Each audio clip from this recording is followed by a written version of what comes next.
Good morning दोस्तों, पढ़ाई चल रही होगी। दोस्तों, मैंने लेक्चर 4 आपको इसके पहले एक्सप्लेन किया था। आज मैं बात कर रहा हूं लेक्चर 5 की। तो दोस्तों, लेक्चर 5 में मैं दोस्तों नस्ट इक्वेशन बोला था बताने को। नस्ट इक्वेशन के बारे में कुछ एप्लीकेशंस बताने थे आपको मुझे, और ईएमएफ बताना था। तो ईएमएफ से हम नस्ट इक्वेशन को अच्छे से समझाएंगे दोस्तों।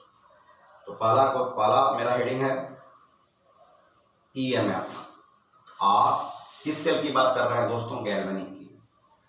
Galvanic cell, EMF of galvanic cell क्या होता है? तो डिफिनेशन लिख दे रहा हूं, पहले फिर समझा देता हूं। ईएमएफ को बोलते हैं इलेक्ट्रोमोटिव फोर्स। लिखूंगा नहीं। EMF of galvanic cell is defined as potential difference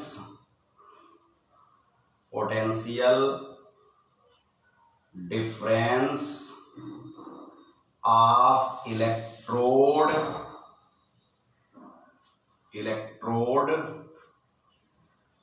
which causes flow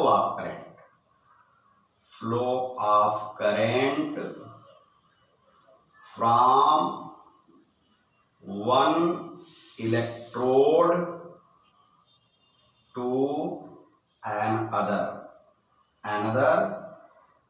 when virtually no current is drawn from cell। दोस्तों, यह डिफिनेशन है, ऐसे समझ लीजिए इसको। मैं अपने तरीके समझा रहा हूं दोस्तों। ये तो रटा रटाया डिफिनेशन होता है, लोग रट के लिखते हैं, समझ लो अच्छे से। ईएमएफ क्या होता है? ईएमएफ होता है इलेक्ट्रोड के पोटेंशियल का डिफरेंस। मान लीजिए कि दो बैटरी है आपकी, एक हमने दो डिब्बा बनाया था, एक लेफ्ट वाला एक राइट वाला, दो डिब्बा बनाया था। तो इसका इलेक्ट्रोड और इसका इलेक्ट्रोड, तो दोनों के इलेक्ट्रोड का पोटेंशियल डिफरेंस, इस डिफरेंस के कारण करंट का फ्लो होता है। इसी के कारण होता है ना, जब पोटेंशियल इसका इलेक्ट्रोड इसका इलेक्ट्रोड। अब मैं यहाँ पे एक फिगर भी बना देता हूँ, समझा देता हूँ फिगर से दोस्तों, बस आप समझने के लिए तैयार रहिए अच्छे से। ये तो आपका साल्ट ब्रिज था, पहले हम लोग कर लिए थे, हमको उससे विशेष मतलब नहीं खिला रहा है। हमको यहाँ पे इसको जोड़ना है दोस्तों, ये जोड़ना है। तो जोड़ दिया, यहाँ लगाया था आपने जी फॉर गैल्वेनोमीटर, और यहाँ लगाया था आपने की लगाया था दोस्तों। तो अब क्या था दोस्तों, इनके और इनके जो दो इलेक्ट्रोड हैं, यह कौन सा इलेक्ट्रोड है दोस्तों? जेडीएन, और यह किसमें कन्वर्ट हो गया था? जेडीएन+2 में। और यह दोस्त हम लोग क्या मेजर किए थे? कॉपर, या किसमें कन्वर्ट हो गया था? कॉपर आयन इस पे जा रहा था दोस्तों। तो हुआ क्या अब ईएमएफ क्या है? इन दोनों का, ये दोनों इलेक्ट्रोड यह है, इलेक्ट्रोड यह, इन दोनों इलेक्ट्रोड का पोटेंशियल डिफरेंस है। इसका कुछ और होगा, इसका कुछ और होगा पोटेंशियल, दोनों का पोटेंशियल डिफरेंस है। जब पोटेंशियल डिफरेंस होगा तो जाहिर सी बात है कि करंट का फ्लो होगा। करंट का फ्लो कहां से कहां हो रहा है? इधर से इधर होता है, हम बता चुके हैं। ऐसे करंट जाता है दोस्तों, लिख दूं, करंट ऐसे जाता है। और इलेक्ट्रॉन का फ्लो कहां से होता है दोस्तों? ऐसे होता है, ऐसे होता है। यह इलेक्ट्रॉन का फ्लो होता है दोस्तों, इलेक्ट्रॉन का। तो करंट, इलेक्ट्रॉन कहां से जाएगा? जिंक प्लेट से कॉपर पे जाएगा। और करंट कहां जाएगा? कॉपर प्लेट से जिंक पे। दोस्तों, जिंक प्लेट को आप क्या बोलते थे? एनोड बोलते थे। कॉपर प्लेट को आप क्या बोलते थे दोस्तों? कैथोड बोलते थे। कैथोड हमेशा पॉजिटिव होता है, एनोड यहाँ पे क्या होता है? निगेटिव। यहाँ पे क्या होता था? ऑक्सीडेशन होता है, यहाँ पे ऑक्सीडेशन होता है। यहाँ क्या होता है दोस्तों? रिडक्शन होता है, रिडक्शन होता है। यह कौन सी बैटरी है? लेफ्ट बैटरी है, आपके लेफ्ट साइड में है, लेफ्ट बैटरी है। यह कौन सी बैटरी है दोस्तों? राइट बैटरी है। ये पूरा का पूरा बैटरी हम लोग ऑलरेडी पढ़ चुके हैं दोस्तों।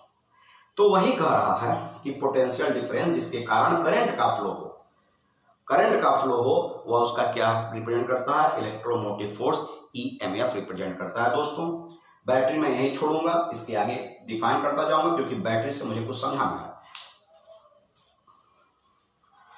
तो दोस्तों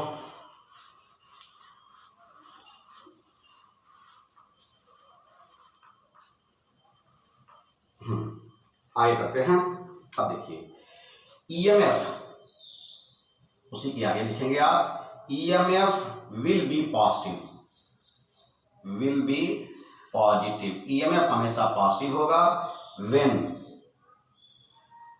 फ्लो ऑफ इलेक्ट्रॉन, इलेक्ट्रॉन कहिए या सॉरी फ्लो ऑफ इलेक्ट्रॉन पर डिफाइन करें, flow of electron occur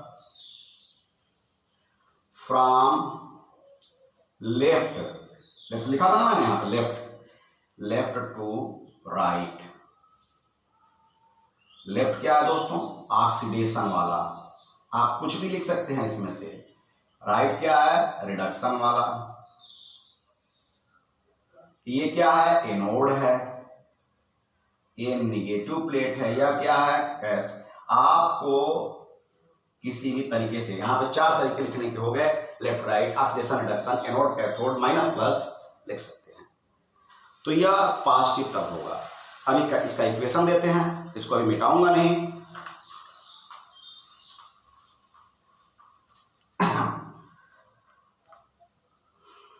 then EMF of standard, पहले स्टैंडर्ड है कर लें, standard form of cell, cell के स्टैंडर्ड फॉर्म का ईएमएफ क्या होगा, ई पूरे सेल का, ये पूरे सेल का मतलब ये पूरे सेल का, यह पूरे सेल का ईएमएफ हो गया इक्वल टू स्टैंडर्ड फॉर्म है दोस्तों, एक सेकेंड, हाँ दोस्तों, E naught cell equal to हो गया, यह स्टैंडर्ड फॉर्म है पूरे सेल का है दोस्तों, इक्वल टू यह ई राइट, राइट मतलब इधर वाला माने रिडक्शन, माइनस ई लेफ्ट। तो हमेशा याद रखिएगा, मैं इसको ऐसे भी लिख सकता हूं, standard form E reduction minus E not, अलग अलग बुकों में अलग अलग तरीके से लिखा होगा, इसलिए मैं पूरा इसको डिटेल में लिख दे रहा हूं। मैं इसको एक और फॉर्म में लिख सकता हूं, ई नॉट, इधर वाला क्या होता है दोस्तों, कैथोड, ई नॉट कैथोड माइनस इधर वाला क्या होता है, ई नॉट एनोड। तो आप इन फॉर्म में, ये तीनों फॉर्म है स्टैंडर्ड फॉर्म, किसी भी बैटरी के स्टैंडर्ड फॉर्म में लिखने का तरीका। ये तो स्टैंडर्ड फॉर्म हो गया। अब उसी बैटरी को हमको किसी भी सिंपल बैटरी का लिखना हो तो कैसे लिखेंगे दोस्तों,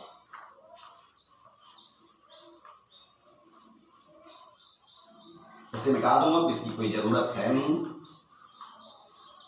आगे थोड़ी बहुत पड़ेगी, देखा जाएगा, स्पेस नहीं बन रहा था। नोट दोस्तों, नोट ईएमएफ ऑफ सेल, किसी भी बैटरी का ईएमएफ निकालना हो दोस्तों, E cell equal to E R minus E L, R मतलब राइट वाला और एल मतलब लेफ्ट वाला, माइनस कर देंगे, मतलब कैथोड में से एनोड को माइनस कर देंगे तो आपका आ जाएगा दोस्तों ई सेल। एक चीज और दोस्तों, ये तो हम लोग पढ़ चुके हैं और पीछे हम लोग नस्ट इक्वेशन भी पढ़ चुके हैं। अब इस पे मुझे एक एग्जाम्पल करना हो तो हम उस एग्जाम्पल को कैसे करेंगे दोस्तों, एग्जाम्पल बनाने जा रहा हूं, देखिएगा, बहुत ही कंसंट्रेट होकर देखना पड़ेगा दोस्तों, थोड़ा सा टिपिकल होगा एग्जाम्पल, कोशिश कर रहा हूं मैं। एक सेकेंड दोस्तों, वीडियो मुझे देखना पड़ रहा है। हाँ चलिए, अब देखिए मैं एग्जाम्पल बनाने जा रहा हूं दोस्तों। एग्जाम्पल फर्स्ट,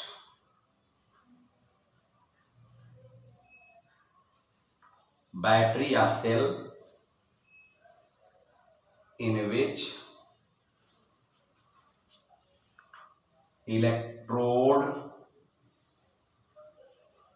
प्लेट टेकन, जिसमें इलेक्ट्रोड प्लेट लिया गया है, of similar valency, similar valency का लिया गया दोस्तों। मतलब ये ऐसे हो गया, बहुत ज्यादा डिटेल में नहीं बनाऊंगा।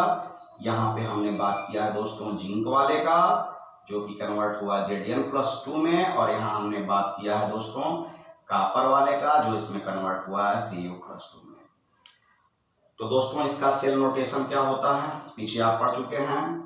Zn कन्वर्ट हुआ Zn+2 में, ये तो साल्ट ब्रिज था, इसको आप ऐसे रिप्रेजेंट करते भी थे।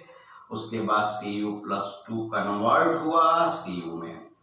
मैंने बोला था कंसंट्रेशन सबका दिया है। मान लीजिए इसका कंसंट्रेशन C1 है दोस्तों, इसका C2 है, इसका हो गया कंसंट्रेशन C1 और इसका हो गया कंसंट्रेशन C2, ये दिया हुआ है।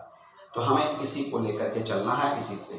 तो दोस्तों देखा जाए, ये आपका हो गया लेफ्ट साइड हो गया, और यह दोस्तों यह आपका कौन सा साइड हो गया, राइट साइड हो गया दोस्तों। यह लेफ्ट साइड हो गया, और ये दोस्तों आपका राइट साइड हो गया।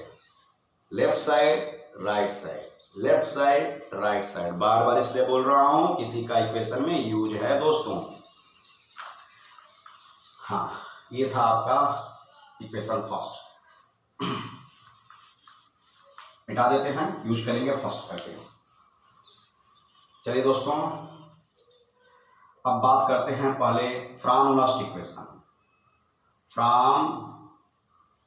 नस्ट इक्वेशन का यूज करते हैं फॉर किसके लिए, लेफ्ट साइड के लिए, फॉर लेफ्ट साइड। तो क्या था नस्ट इक्वेशन ये था, E cell equal to E naught cell minus 0.059 upon n log base 10 upon 1 upon m, ये फॉर्म यूज था दोस्तों।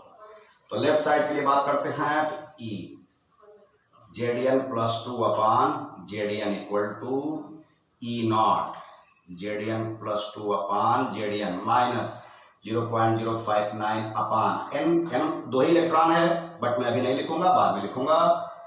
log 10 1 अपॉन Zn+2 दोस्तों ये बना हुआ। अब फॉर राइट साइड के लिए डायरेक्टली लिख दे रहा हूं, फॉर राइट साइड के लिए। तब दोस्तों यहां क्या हो जाएगा, ई Cu+2 अपॉन Cu ई naught Cu+2 upon Cu minus 0.059 upon n दोस्तों log 10 1 अपॉन, उसी तरह से राइट साइड के लिए। चलिए ये हो गया। अब आगे चलिए दोस्तों, फ्रॉम इक्वेशन वन क्या कहता है, फ्रॉम इक्वेशन 1, ये तो दोस्तों आपके लेफ्ट साइड का है, यहां मैं L कर दूं लेफ्ट साइड के लिए, या राइट साइड के लिए है तो यहां मैं R कर दूंगा, R। तो यह हो गया फ्रॉम इक्वेशन 1। क्या था दोस्तों, E cell equal to E R minus E L. तो टफ हो गया, आर कितना है दोस्तों, ये पूरा इक्वेशन, इसमें से किसको माइनस करना है, एल को माइनस करना है। इसको मैं कहाँ रखूं, चलिए एडजस्ट करता हूं। ठीक है दोस्तों, थोड़ा सा जैसे ये हिलता डुलता रहता है ना, तो प्रॉब्लम होती है वीडियो बनने में। चलिए दोस्तों, ई सेल निकालते हैं, ई सेल। एक सेकेंड दोस्तों, बीच में लिखना पड़ेगा क्योंकि कभी कभी इधर से नहीं आता है।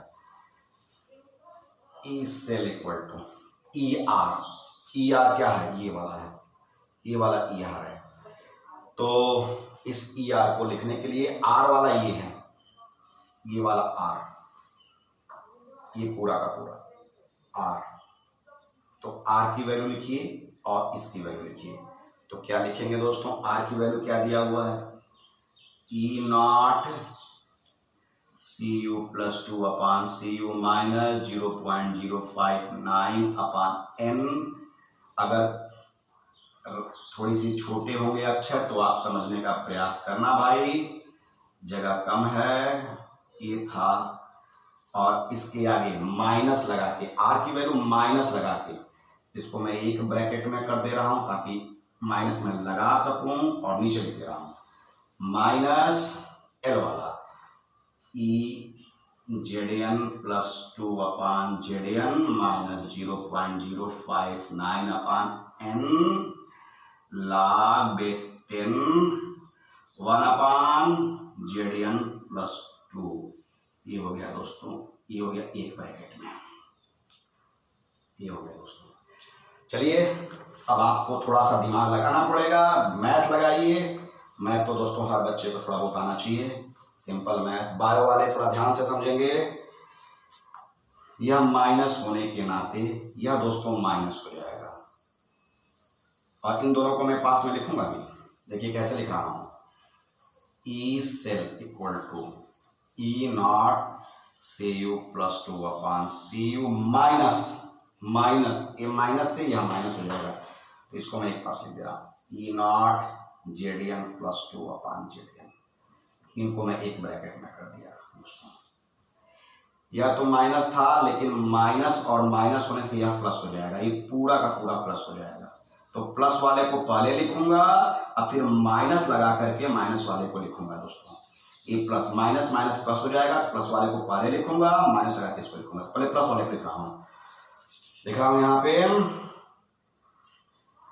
प्लस करके क्या लिख रहा हूं 0.059 upon N log 10 1 upon Z N plus 2 minus 0.059 upon N log base 10 1 upon C U plus 2 हो गया दोस्तों।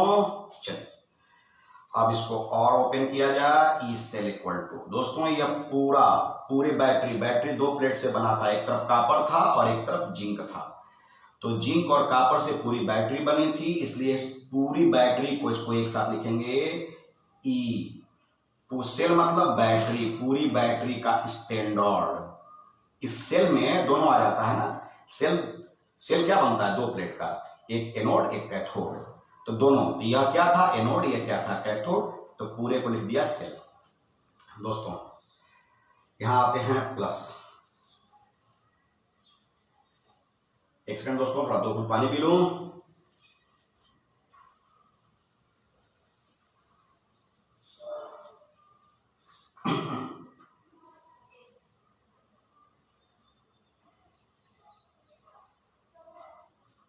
हाँ दोस्तों, हाँ तो ये हो गया। अब यहाँ पे आप प्लस ले लीजिए। एक तरीका और है दोस्तों, ये तो हो गया, एक तरीका और है। अगर मैं इसको पहले लिख दिया, जैसे यहाँ देखिए मैंने इसको किया था प्लस और इसको किया था माइनस, तो यहाँ मैं इसको इसलिए पहले लिखना चाहता हूँ कि यह इक्वेशन माइनस में आना चाहिए। तो थोड़ा सा इसको मैं ऐसे लिख दूँ, अगर इस चीज को मैं ऐसे लिख दूँ, माइनस वाले को पहले लिख दूँ, जैसा कि माइनस वाला यह है, हाँ प्लस करके 0.059 upon N log base 10 1 upon C U plus 2। ये माइनस वाला था, इसको मैंने पहले लिख दिया, और ये था आपका plus 0.059 upon N log base 10 1 upon Z N plus 2। थोड़ा समझ लीजिएगा दोस्तों, यहाँ जगह मेरे पास नहीं मिला। आगे बढ़ते हैं। अब शॉर्टकट हो जाएगा, E cell equal to E naught cell. Minus को बाहर निकालेंगे तो यह प्लस माइनस माइनस हो जाएगा। कॉमन लीजिए 0.5 एम, यह कॉमन हो गया दोस्तों, दोनों में है। तो अंदर क्या बचा, अंदर बचा log base 10 1 upon C U plus 2। Minus बाहर होने से यह माइनस हो जाएगा, क्योंकि माइनस प्लस माइनस होता है। यहाँ बचा दोस्त log base 10 1 upon Z N plus 2। यह हुआ। मैं पुनः समझा दूं, ये माइनस जैसे बाहर जाएगा तो यह माइनस हो जाएगा, क्योंकि माइनस और प्लस माइनस हो जाता है, और माइनस बाहर जाने से यहाँ भी माइनस हो जाएगा। क्यों माइनस हो जाएगा, अरे यहाँ माइनस होता तो इस माइनस से इंटू होने से ही तो प्लस हुआ था, तो माइनस जैसे बाहर गया तो यहाँ माइनस होगा। अब लिख दीजिए दोस्तों, E cell equal to E naught cell minus 0.059 upon N log. दोस्तों लॉग हमेशा अपान में चला जाएगा, निगेटिव होने से Cu2 अपान Zn प्लस 2, ये हो गया दोस्तों।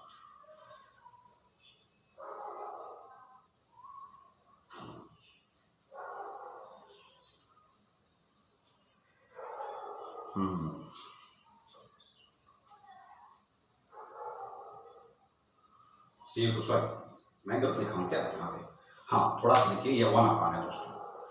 मैंने कहा कि मैं कहाँ गलत कर दिया। लॉग 10 ये क्या हो गया 1 अपान Cu प्लस 2, ये हो गया 1 में अपान 1 अपान Zn प्लस 2। तो दोस्तों हुआ देखिए इतना हुआ log 10 1 अपान Cu प्लस 2 1 अपान Zn प्लस 2। अब चलिए ले जाइए ऊपर इसको, ई सेल इक्वल टू दोस्तों E naught cell minus 0.059 upon n log 10। दोस्तों ये ऊपर गया तो क्या हो जाएगा यहाँ पे, ये हो गया Zn plus 2 upon Cu plus 2।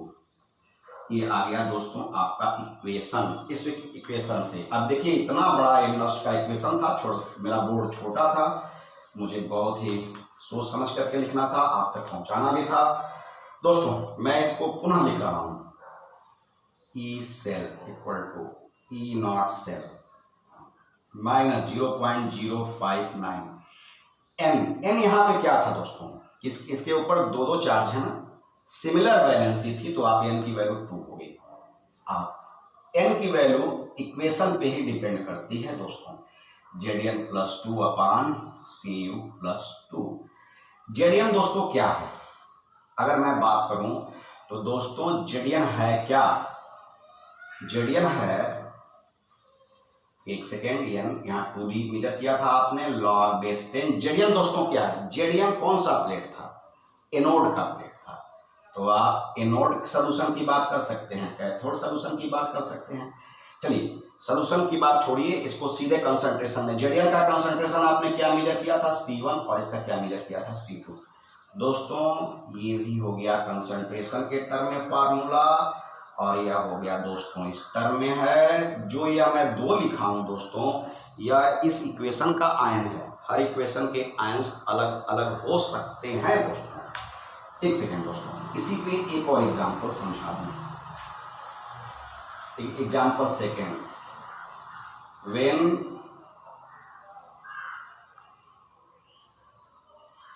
valency of metal of electrode are different, इनका वैलेंसी अलग हो तो क्या होगा दोस्तों। जैसे कि एग्जांपल देख लीजिए यहाँ पे, CD कन्वर्ट हुआ CD प्लस 2 में, salt bridge Ag plus convert हुआ Ag में। इसका कंसंट्रेशन आपने मेजर किया C1, इसका मेजर किया था C2। तो दोस्तों इसका क्या उससे इक्वेशन से लेना देना है, देखिए CD जब दोस्तों इसमें कन्वर्ट हुआ CD प्लस 2 में तो 2 इलेक्ट्रॉन हुआ, और Ag प्लस जब कन्वर्ट हुआ Ag में तो यहाँ 1 इलेक्ट्रॉन हुआ। वैलेंसी तो 2 इलेक्ट्रॉन है यहाँ पे, यहाँ 1 इलेक्ट्रॉन है, वैलेंसी दोस्तों अलग अलग है। तो पहले सेम करिए, सेम करने के लिए क्या करते हैं, इलेक्ट्रॉन को इक्वल करते हैं, तो 2 से इंटू कर दीजिए। तो एक इक्वेशन यह बना और दूसरा बन गया 2Ag plus 2 electron equal to 2Ag। दोस्तों जब यहाँ CD था तो इसका कंसंट्रेशन दिया था C1, और जब यहाँ ये हो गया तो इसका कंसंट्रेशन तो था C2, लेकिन इसके आगे तो अब बैलेंस इक्वेशन तो आपका यह हो गया, इसके आगे तो 2 से इंटू हो गया।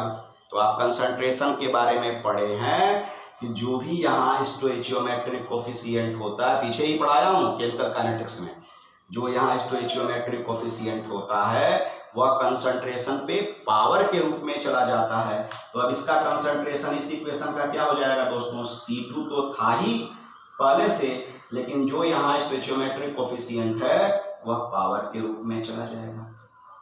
अब यह हो गया। अब जब यह हो गया दोस्तों, तो अब इसका इक्वेशन क्या, इतनी बातें समझ में आ गई होंगी। कोई भी इक्वेशन होगा दोस्तों, पहले इलेक्ट्रॉन को बराबर कर लीजिएगा और देख लीजिएगा, क्योंकि इलेक्ट्रॉन तो बराबर ही होना चाहिए। जैसे आप इक्वल करेंगे तो इनिशियल का पहले कंसंट्रेशन देखिए, इसका इनिशियल का कंसंट्रेशन C1 दिया है, इसके इनिशियल का कंसंट्रेशन दोस्तों C2 दिया है। अब जैसे इलेक्ट्रॉन को आपने इक्वल किया तो आपने क्या किया, 2 आ गए यहाँ पे। अब जो भी कंसंट्रेशन होता है, जो यहाँ स्टोइचियोमेट्रिक कोफिशिएंट होता है, वो उसके पावर में चला जाता है। तो यह C2 के पावर में चला गया दोस्तों 2, यहाँ था C2 के पावर में चला गया 2। अब इस इक्वेशन में डाल दीजिए।